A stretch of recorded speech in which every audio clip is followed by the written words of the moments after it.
Magandang araw mga kaibigan, at sa pagkakataong ito mayroon tayong tampok na video. Ito ay recap doon sa nangyaring bangayan sa pagitan ng mga grupo. Kaya na lang halimbawa nitong grupo ng mga protestante na nagtuturo na ayon daw sa Biblia ay bawal daw ang dugo. Talaga ba na bawal kainin ang dinuguan? Iba kasi ang dugo sa dinuguan. Alam nyo kung bakit? Pag sinabi kasi kinakain ng dugo sa Biblia, ibig sabihin yan, talagang hilaw yan. Hilaw na dugo yan, hindi yan ginawang pampalasa lang. When you say dinuguan kasi pampalasa lang yung ano diyan eh. Ang main talaga na ulam diyan yung ano yung lamang loob, yung karne. Kung mayroon mang karne, yung lamang loob kadalasan. Yung dugo niya pampalasa lang. Hindi gaya dun sa ano, para bang ginataan, 'di ba? Hindi gaya doon sa sinasabi sa Biblia na huwag kumain ng dugo dahil talagang dugo yan, hindi pa putahe, talagang hilaw na dugo.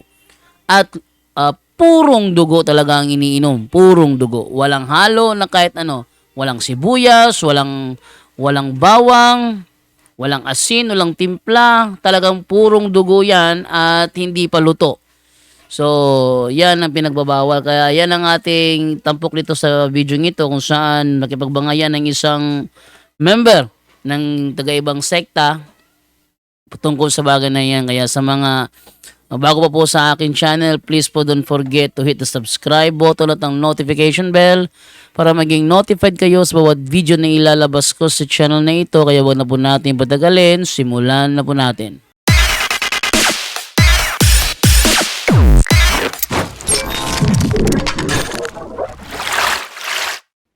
Tanong na po kayo, Anita. Tay, tanong po. Kung gusto kang maluwas, hindi makakala. Hindi, tanong. Wag kang wag kang magsangyaw. Tanong. Nausa mo din ganin na pangutana ko tanong sa iyo. Ano tanong mo? Ginabawal ng kinuha natin ang dugo na bawal man na imong tumanon. Okay, eto sagot ko. Hindi ka makakala. Etong sagot ko. Ang mga INC, ang mga AMCG ay pag nagluto yan ng karne, may dugo pa yan. May dugo pa yan. Nang maluto ng karne, saan napunta yung dugo? Saan napunta yung dugo? Di sabay magluto nga, dili maula ang dugo nga. Hindi. Pag ang dugo mo gawas man. pag nagluto ng karne o isda na may dugo, saan napunta yung dugo pagkaluto? Saan napunta yung dugo? Tapon.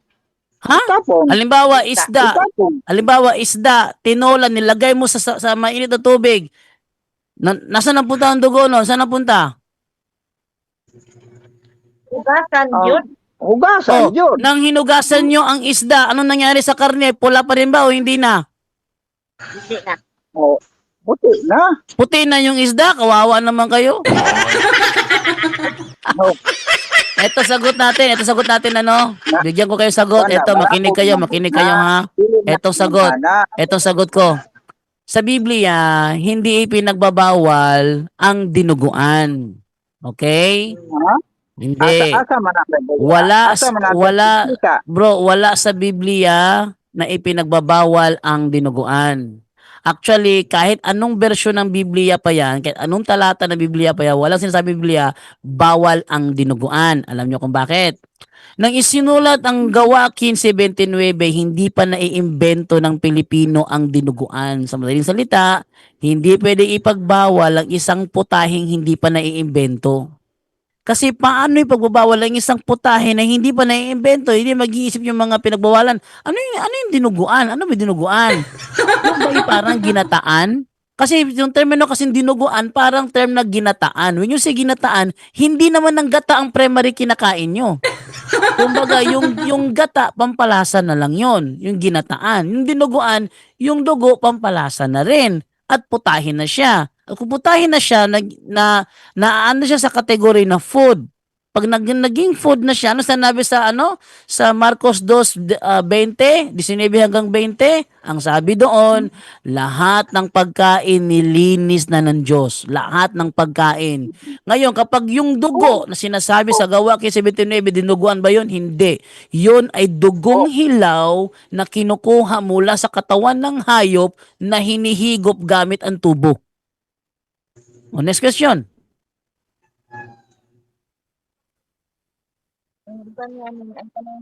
Next question na. Wala nang tanong? Isang tanong lang? Ang dugo ko, basta kaunon, lutuon yun na. Ay, Pero mali. ang kung sa Biblia, Mali. niula. Mali, bro. Sa Biblia, bro, sa panahon sa Gawa 15:29, walang nagluluto ng dugo. Walang nagluluto ng dugo. So hindi mo pwedeng i-apply ang dinuguan diyan. Kasi ang dugo kapag niluto ang dugo, magiging ano siya, lalo tinimplahan mo ng bawang, ng sibuyas, ng asin, ng paminta. Pag tinimplahan mo na, magiging pagkain na 'yan. Kanang lutuon. Pag pagkain na siya, bro, ang sabi sa sa Marcos 2:19, ang sabi doon, nilinis na ni Kristo lahat ng pagkain. Ngayon, yung dugong sinasabi sa Gawa 15:29, hindi pagkain 'yon. Hilaw na dugo 'yon at walang Katolikong kumakain ng hilaw na dugo. Next question. Diingon gani nga, Mali dili nga. ipataon katip ang dugo. Sige bro, maglabas ka ng referensya bro. Maglabas ka ng referensya na sinasabi bawal ang dinuguan. Walang sinabi sa Biblia ang dinuguan. Wala. Naabay Wala dinuguan niya. pala. O ngayon, yung dugo na yung dugo na sinasabi sa Gawa, bro. Yung dugo na sinasabi sa Gawa 15:29, dinuguan ba yan o hindi? Hindi. O, ngayon, Dagdagan ang Biblia. ngayon, kung hindi yan dinuguan, sino ka para magbawal sa dinuguan? Hindi man ako ang nagbawal. Ang Biblia man ang nagsabi. O sige, ang Biblia ang nagsabi. Saang talata sa Biblia sinabi bawal dinuguan? Na walang sinabi ng Biblia na Sabi mo, bro, dinuguan. ang sabi mo, Biblia ang nagsabi.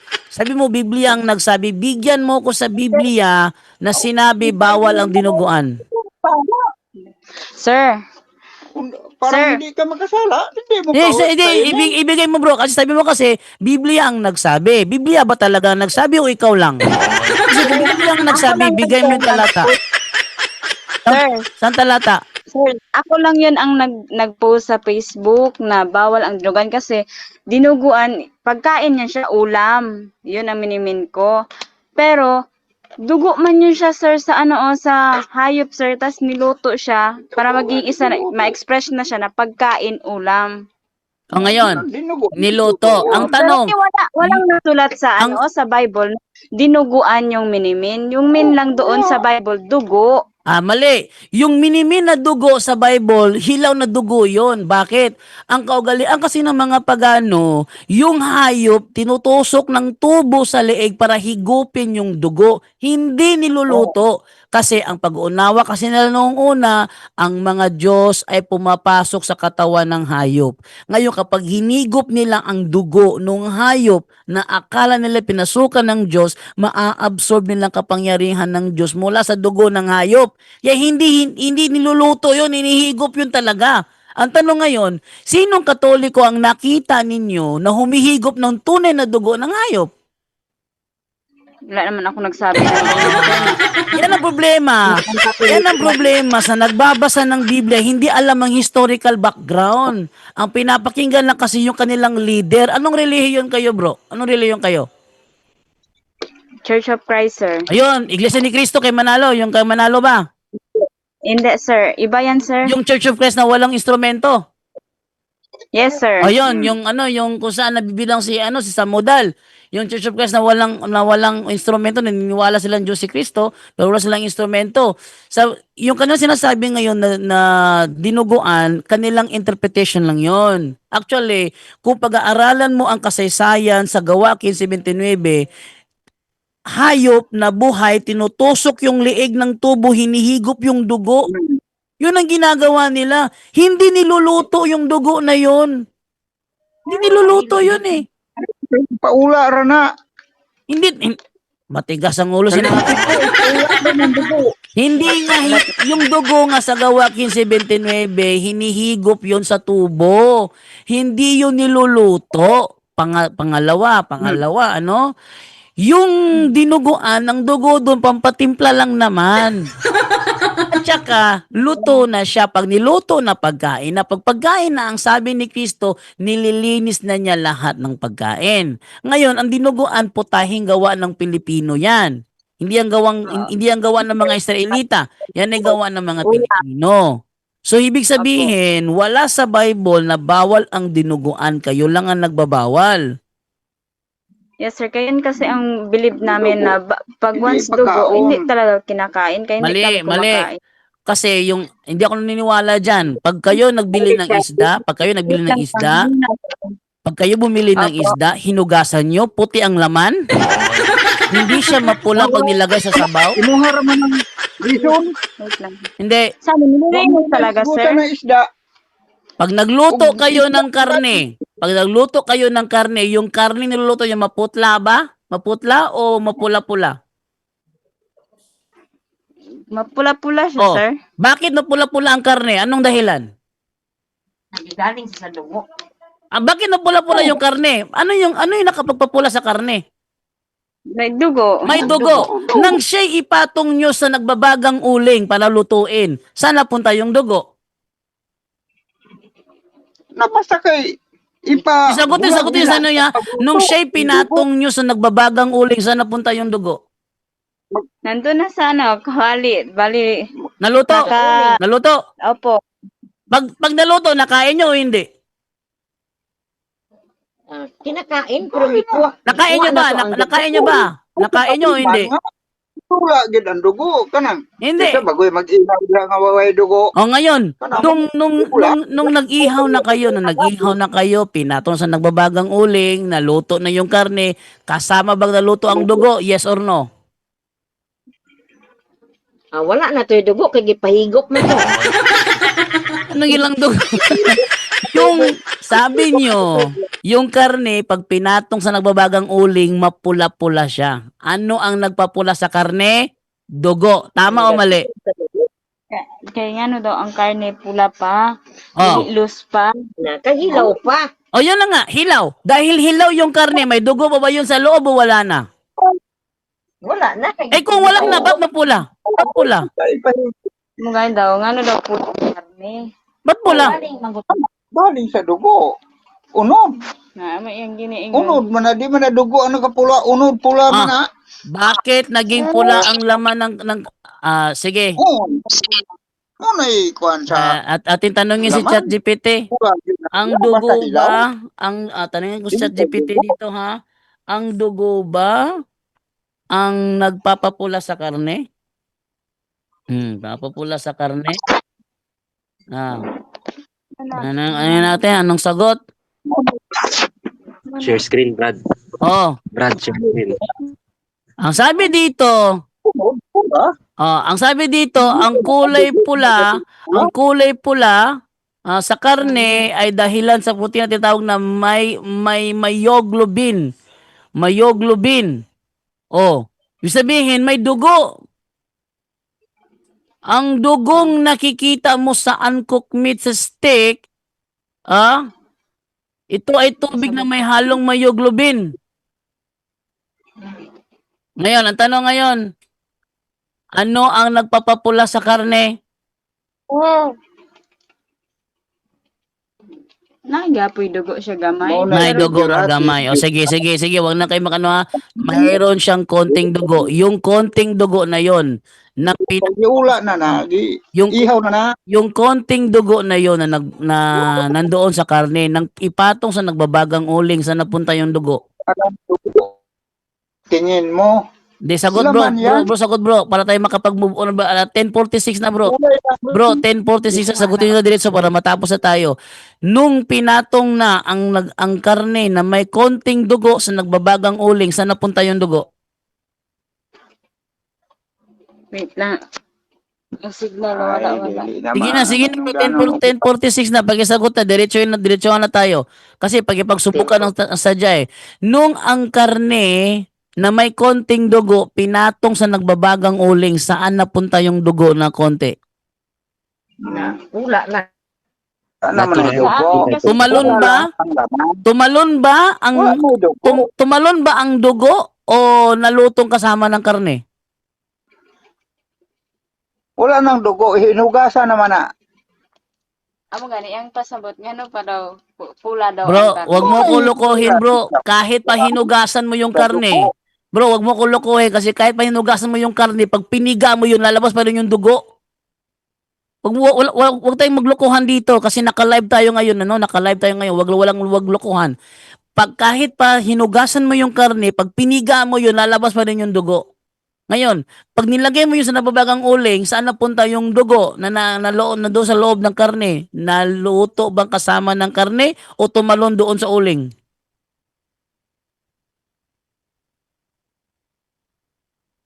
Sagutin nyo na, dili na, kahit 10:47 na. Oh, bro, umalis.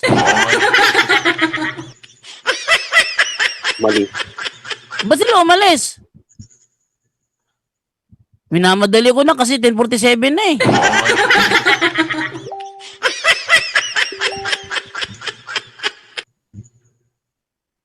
Sige.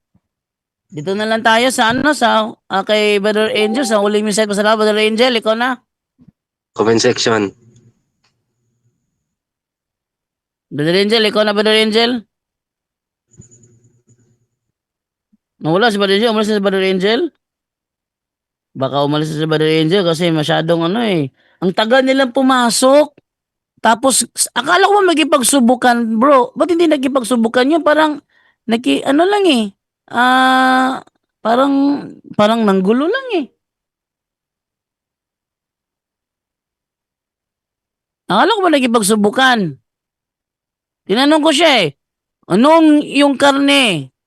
Hinugasan mo. Pag piniga mo, walang dugong lalabas? Well, posible naman walang dugong lalabas. Ngayon, nung ito'y nilagay na sa sa nagbabagang uling, saan napunta yung dugo? Tumalon ba sa sa uling? O ito ay nalutong kasama ng karne? Kung talaga may ipagsubukan siya, sagutin niya sana yon. Bro, tumalon sa uling, bro. Sige, para pagtawanan sila ng mga tao. Kasi kung nalutong kasama ng karne, kinain nila yung dugo na yon. Yung dinuguan, konting dugo lang yon. Konting dugo, gaya nung nasa karne, konting dugo rin yon. Bro, Mark. Bro, Mark, Yes, bro, Jando. Yes, Kuya Jando. akala mo magkikipagsubukan, ba't umalis? Kanina dami siyang tanong. Ano pa na? Pabalikin mo siya sa Martes, ha? Niloadan ko siya. Babalik siya sa Martes, ha? Sabihin ko, Pabalikin siya sa Martes, alas 9 ng gabi. Pasok siya sa alas 9 ng gabi. Pabalikin mo siya. Sayang yung niload ko sa kanya. dito na, marami pa siyang tanong about Rebulto. Ha? Dami pa yung tanong about Rebulto. Ba't hindi siya pumasok dito? Papasukin mo. Ito na, pasok na siya. Sige. Bigyan natin yan. Hanggang alas 11 lang tayo. Sige, kaya pa yan, kaya. Sige. Pasukin mo. Tanong siya tungkol sa Rebulto. Katoliko ba talaga yan? Ay, hindi pala Katoliko. Church of Christ pala sila. INC, akala ko kasi sabihin Katoliko eh. Church of Christ pala sila. Church of Christ. Ano sila? Yung hindi gumagamit ng instrumento. Parang ano pa. Sinong founder niyan? Acapella Sinong pala. Acapella. Alexander Campbell yan.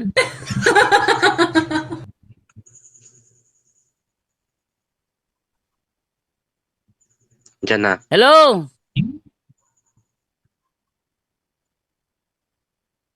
Hello? May tanong ka pa. Go ahead. Sis Ann, tanong. Go ahead po. Go ahead po.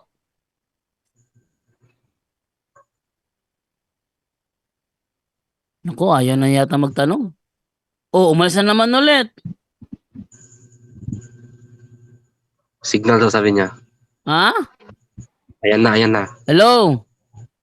Hello. O sige, go ahead po. Yung ano, yung tanong niyo po tungkol sa Rebulto, ilabas niyo na po yan. Ang deboto? Oh, ano yung tanong niyo? Rebulto. Tanong niyo tungkol sa Rebulto. May tanong kayo tungkol sa Rebulto? O sa ito, Sino nagsabi, sir? Baka may tanong kayo tungkol sa Rebulto. Akala ko walang may tanong sa Rebulto, wala pala. Dinuguan lang. Yun lang mang dinugo. Kasi hindi sila kumakain ng dinuguan, bro, Chando. Sir, sa bilib namin, sa paniniwala, hindi talaga kami kumakain ng dinuguan. Alam namin na sa isda magluto, may dugo pa talaga. hinugasan naman. Pero hinugasan man, iba yung paniniwala namin na yung sa baboy, ganyan, pag mag-ihaw kami, hindi talaga namin kinakain yung dugo. Bro, yung kanilang ano, yung kanilang paniniwala, yung kanilang Pero sir, hindi namin, sa sinong gusto lang maniwala or hindi man namin pilitin yung tao na papaniwalaan namin, Alaw tapos kainin isasabay mo. namin. Ang- Huwag yung kainin yung dugo. ang sabi kasi sa akin kasi, ang Yes, sadya sir. para makipagsubukan. Kung makipagsubukan, sana pag nagtanong ako, sumagot naman. Hindi yung paiwas na ano, parang playing safety. Hindi ganon. Kasi pag makipagsubukan, talaga makipagsubukan.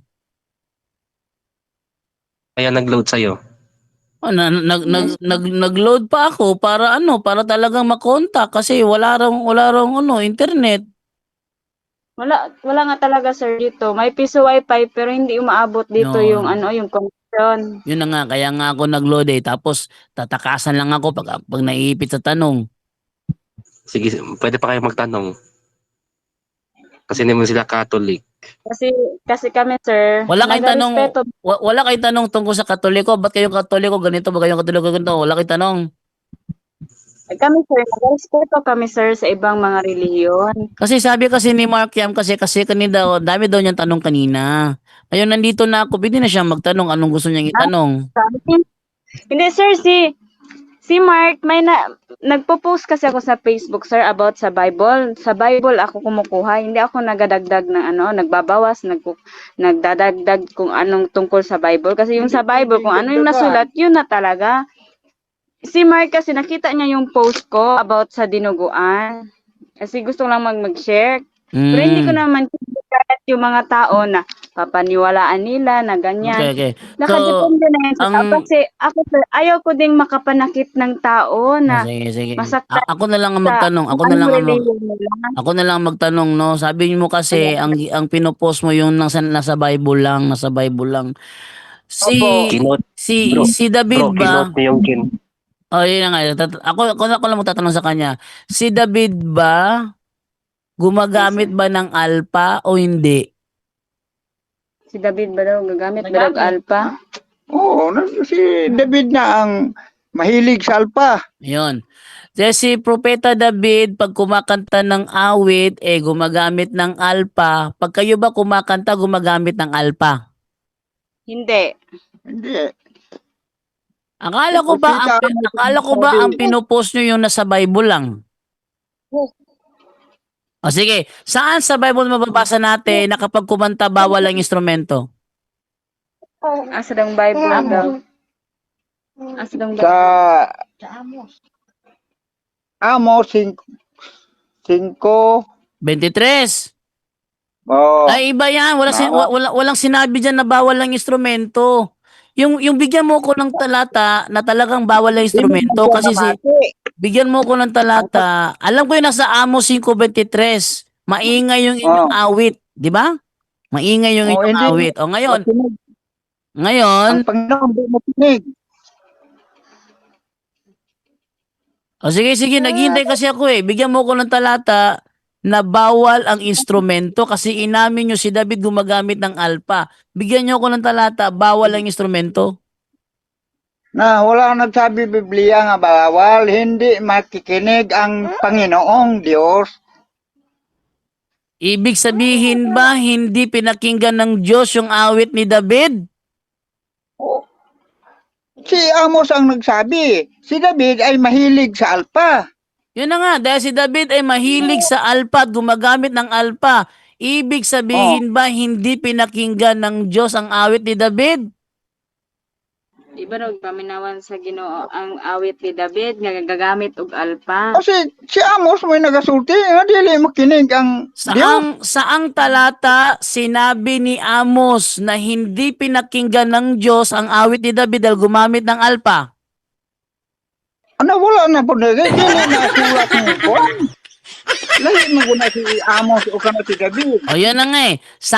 Sabi mo kasi kanina si Amos ang nagsabi. Ang tanong, saan sinabi ni Amos na hindi pinakinggan ng Diyos ang awit ni David kasi gumamit ng alpa?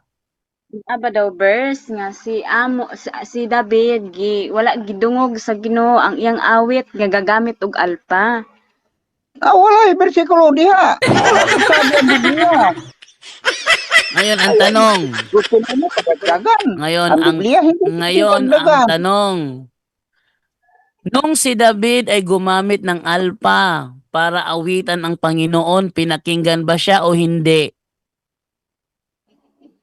Si ano daw David ba gipaminaw ba sa Ginoo nga kanang gaawit siya og kanang gamit og alpa gidungog ba iyang kwan gibuhat? O ikaw rin magkuhan na o Hindi kasi ako nagkikipagsubukan sa iyo ngayon. Ako ang nagkikipagsubukan. Huwag kang umiwas. Sagutin mo ang tanong ko, nung si David ba ay umawit sa Panginoon, gumamit ng alpa, pinakinggan ba siya o hindi? Sagutin mo, biblically. Biblical. Wala nag-ingon diyang hindi. O ngayon, ibig sabihin, pinakinggan siya kahit gumamit siya ng alpa. Sige buhata. Hindi. Sinabi sa mga propita. Si Amos Tinatanggap mo na ba? Tinatanggap si mo na David, ba? wala ba nagpropita ba na sa dili? Hindi, tinatanggap mo na ba na pinakinggan ng Sige Panginoon na, si David na gumamit ng Ganun alpa? kayo nang bahala. Hindi, sagutin mo. Kung sa'yo sabi sa Biblia, Hindi, sagutin mo. Wag kang umiwas. Sige, kayo na bahala. Kung gusto niyo sumito, kayo na bahala. Wag ganon. Maiwas yun eh. Sagutin mo yung tanong ko. Ang tanong ko sa'yo, pinakinggan ba siya ng Panginoon o hindi? Sagutin mo kung yes or no. may gani ang taang personal kung gusto ka. Mark, Ah, hello sir. Wait Tatang. lang sir. Pakisagot po, Tatang. Pakisagot po, Tatang. Hanggang 11 na lang tayo. Pinabibigyan ko lang kayo. Ay, umiwas pa kayo eh. Nung si David ba ay umawit sa Panginoon, gumamit siya ng alpa, pinakinggan ba siya o hindi siya pinakinggan? Sagutin mo yon. Sa Bible sir, ang sa David nga kwan, dili daw ang Bible daw be. Propeta David, pinakinggan ba siya ng Panginoon sa kanyang mga awit? Gumamit siya ng alpa o hindi siya pinakinggan? Sagutin lang. Ato pag muni basahon dire.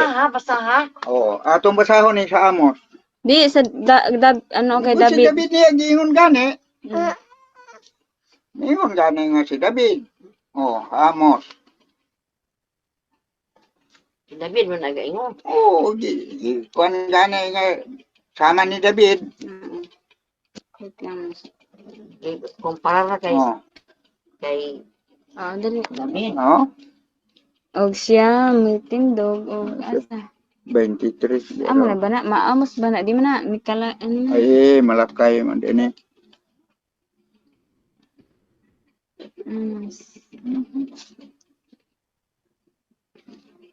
Basaha na sa Amos. Kaya na David kuan. man nagasulti ana. Basta mo na giingon sa Biblia. Dira.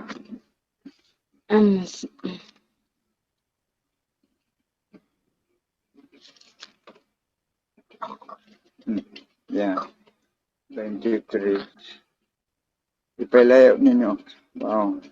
Kaba apa. Ayun. Asa na nun?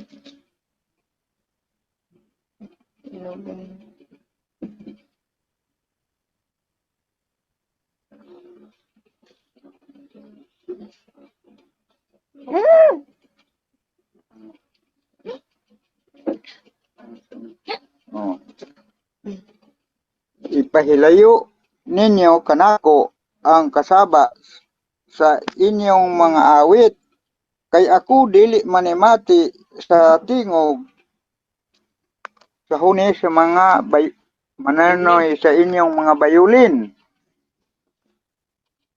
Wala na. Hello? Ngayon, saan dyan sinabi na ang awit ni David hindi pinakinggan ng Panginoon kasi gumamit ng alpa?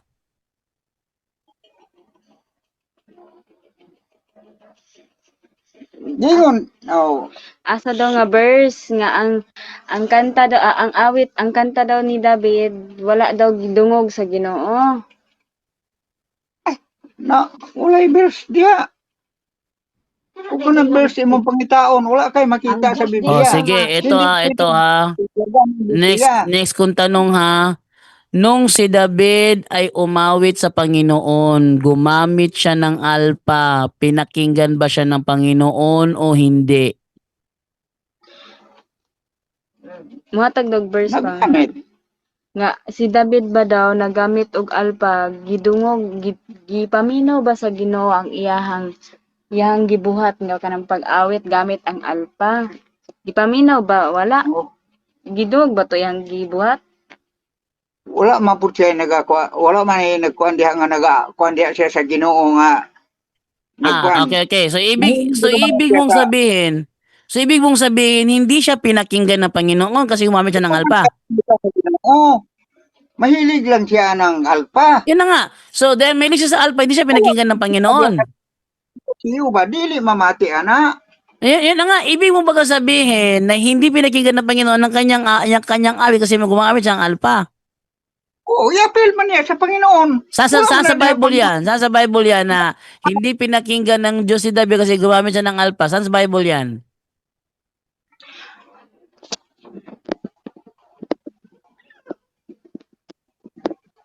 Sir, nahulog man ni siya sir og debate man ni sir. Ay, natural ng utana. Gugo niya. Tubago niya na. Kami gabis naman gyud ni sa Bible. Sir, kami garespeto man mi sa unsay reliyon sa isa ka tawo. Kami dili ganan og debate. Sister. Katong lang po, nakadepende na lang to sir sa kinsay mo to or dili. Di mi focus og dili mi mo kwan. Kato gi-share lang nako to ang sa post nako sa Facebook. Kung kinsay makabasa or makaintindi ato, maura gyud to ako ang kwan. Pero about sa inani, karang mag-debate in ana, di jud mi pwede, di jud ko mo kwan ana, sir. About aning sa pag-load sir, kung kwan man, wala man po ko gapugos nga ni mag-load nga na abi na ko si Mark kasi nangutana siya. Baskin siya ako siyang gikuan kasi ako sir dili ko ganahan sir makapanakit og laing reliyon og kanang dughan sa isa ka tawo kasi ako garespeto ko sa bawat side sa reliyon sa isa ka tawo. Pasensya na gyud sir. Eto naman, ako naman sasagot naman dito. Kasi kami Yes, kasi sir. mga Katoliko kasi, pag may narinig kasi kami ganyang mga nagsasabi na ganyan, yung mga Katoliko nakabasa, makakapagtanong yon, maapektuhan sila. Yes sir. Wait lang Yes, ha, sir. ako naman. Maapektuhan sila. Pag sila naapektuhan, tatanong sa amin yon. Ngayon, ang sabi kasi Yes. sa akin ni Mark Yam kasi, gusto daw makipagsubukan. Kaya ako gumawa ng paraan para Uy, hindi ako nagsabi po makipagsubukan na. Nagsabi lang nga ako kay Mark. hindi naman basahin mo na hindi naman ako tinutukoy niya yun naman tatay kasi sabi niya kasi ginagamit lang daw ni tatay yung messenger mo. Sabihin ang kausap ko talaga hindi ikaw, yung tatay mo. Ngayon natuklasan pala na tagilid yung kanyang argumento, wala na akong problema doon. Ang sa akin lang naman na ilabas ko na ang private interpretation will always be a private interpretation. So hanggang doon na lamang po. Okay na ba Yes, yun? sir. Opo, sir. Salamat din, sir. Okay, thank you. Bradyando. Baka Yes. pwede pa rin sila magtanong sila. Baka sa Tuesday, kada live, kasali magtanong sila, pwede. Oh, kahit sa ano na lang, sa Martes na lang kasi bukas ng gabi may debate si Junior at si Bulambao. So, pwede sa Martes, balik sila sa Martes, magtanong sila about sa doktrina ng Katoliko. Ba kayo Katoliko, meron kayong rebulto. Kayo Katoliko, meron kayong Santo Papa. Ganun. Actually, sir, nagrespeto man ako, sir, kahit nga sa side ng biyanan ko, nagrespeto kasi Katoliko din sila, sir. Hindi ko sila inaano, sir, kasi ayaw ko din masaktan sila ba, sir. Sige. Pero sila, alam nila na hindi ako kumakain ng dugo, kaya nagrespeto. Every may occasion sila, ako na lang yung umiiwas. Brother Markiam. Nagtatanong man sila, so, pero explain ko naman sa kanila, pero sabi ko, depende na lang sa kanila kung susunod sila or hindi. Basta nag-explain na ako sa kanila. Sige, Brother Markiam. Mukhang wala na silang plano na magtanong patungkol sa aral ng Katoliko. So, hanggang doon na lang tayo. Baka pwede kayo. Tanungan, baka tanungan, brother. Pwede lang siguro. Tanong. Wala mo tanungan lang. Bro, wala ng plano. Baka please, Anita, kung magtanungan, halimbawa sa next or sa Tuesday, anong araw, pwede kayong magpasok sa live, magtanong kayo. Pwede, Kasi papaya. araw-araw. Tanong sila, ang sabi kasi ni sister kasi, nirespeto niya. So, ayaw na lang niya ayaw na lang niya magtanong. Kasi kung ayaw na niya magtanong, hindi naman ako sasagot. Anong sasagutin ko kung wala naman siyang tanong, di ba? Yes, sir. Okay na ba yung Brother Mark niya? Okay, hanggang dito na lang tayo. 11:00 na, oh. Yes, brother, Brad Gando, paano yung yung sa Genesis 9:3-4, quoted niya yung posted na Genesis 9:3-4. Ano yan? And then, yun yung post niya, Genesis 9:3-4. And then, Genesis quoted 9:3-4? Genesis 9. Depende. Yung sa dinuguan kasi, Mark, depende na yan sa pag-intindi. Kung kakain ka man ng dinuguan or hindi, depende na yan sa pagtuo ba sa imuhang pagsabot kung ikaw mo to or dili. Kung pausan mo pagsabot sa imuhang katong nabasa nimo sa Bible. Naintindihan ko na, Brother Mark Yam. Yes, brother. Nilalahad lang ni sister yung kanilang paniniwala. Ngayon, kung gusto mo magipag-usapan yon, willing ako. Pwede ako kitang tulungan na pag-usapan yon sa kanila. Based sa kanilang reasoning ngayon, mukhang ayaw na niya diskusyon patungkol sa mga bagay na yan, hindi din mapilit. Kasi kami mga defender lang kasi kami. Kami kikilos lamang pag may atake, pero walang atake lang kami, wala kaming gagawin. Kasi kami, sir, ayaw talaga namin ng debate. Ayaw talaga namin Pero ng debate. hindi masama ang debate, ha? Baka sabihin nyo masama. Kasi Hindi, sir. Depende na sa inyo, sir. Pero kami kasi ayaw ng si Apostol Pablo, nakikipag-debate si Apostol Pablo kaya hindi masama ang debate.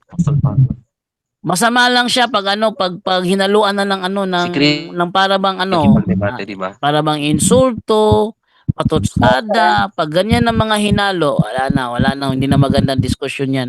Sige bro, hanggang dito na lang ako bro. Bro Mark Yam. Sige, sir. Thank you sa sharing, sir. Sige, hanggang dito na lang ako kasi 11:00 na ng gabi. Lumagpas ako ng 1 oras. Maraming salamat bro. Bye-bye bro sa inyo. Thank you. Sige, paalam.